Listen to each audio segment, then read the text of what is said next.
बलराज बेटा, मुझे पता होता कि तुम इसी शहर में हो तो मैं खुद तुमसे मिलने चला जाता। आजकल काम ही क्या है मुझे।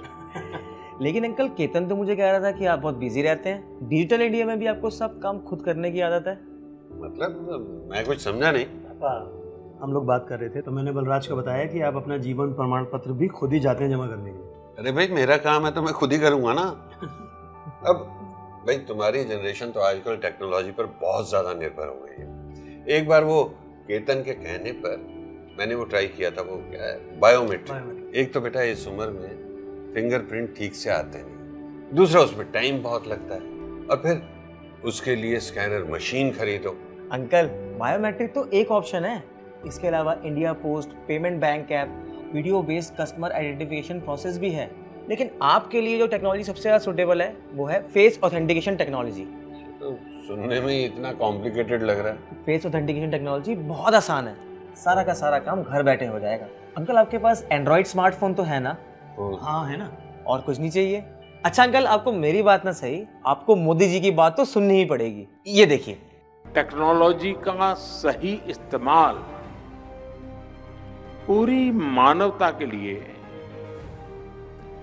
कितना क्रांतिकारी है, इसका उदाहरण भारत ने डिजिटल इंडिया अभियान के तौर पर पूरे विश्व के सामने रखा है। डिजिटल होना देश की तरक्की के लिए बहुत जरूरी है। आप अपना फोन मेरे को दीजिए, मैं सब कुछ सेटअप करके देता हूँ। फेस ऑथेंटिकेशन टेक्नोलॉजी बहुत ही आसान और यूजर फ्रेंडली है। देखिए, आपको इसमें 2 ऐप डाउनलोड करने हैं। पहला Aadhaar face RD early access app और दूसरा जीवन प्रमाण ऐप। ये दोनों ही ऐप बिल्कुल फ्री है।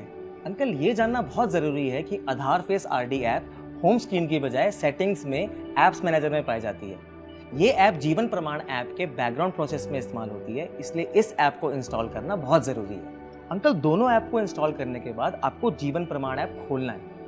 सबसे पहले आपको ऑपरेटर ऑथेंटिकेशन करना है, जिसके लिए आपको आधार चेकबॉक्स पर क्लिक करना है। उसके बाद आपको आधार कार्ड नंबर, अपना मोबाइल नंबर, अपना ईमेल एड्रेस डालना है और बाद में आपको सबमिट बटन पर क्लिक कर देना है। लीजिए, ओटीपी भी आ गया। इसको हम एंटर करेंगे। इसके बाद स्क्रीन पर आपका नाम एंटर करेंगे और इसके बाद आपको अपना फेस का लाइव स्कैन करना है। ये इंस्ट्रक्शंस हमारे लिए। फेस को लाइव स्कैन करते वक्त आपके फेस पर रोशनी पड़नी चाहिए और आपका फेस बिल्कुल सीधा होना चाहिए। लीजिए,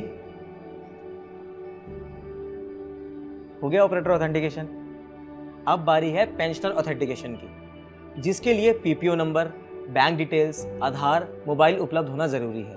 हाँ, मेरे पास है ना सब। पापा, एंटर कर। पेंशनर की डिटेल डालने और फेस स्कैन करने के बाद स्क्रीन पर प्रमाण आईडी आ जाएगा। इस प्रमाण आईडी के द्वारा पेंशनर अपनी लाइफ सर्टिफिकेट जीवन प्रमाण.gov.in पोर्टल पर देख सकते हैं। और अब कुछ नहीं अंकल, सब काम तो हो गया कुछ मिनटों में।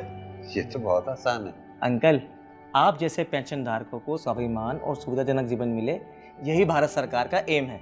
आज 70 लाख से ज्यादा सेंट्रल गवर्नमेंट पेंशनर्स को मिल रही है ईज ऑफ लिविंग।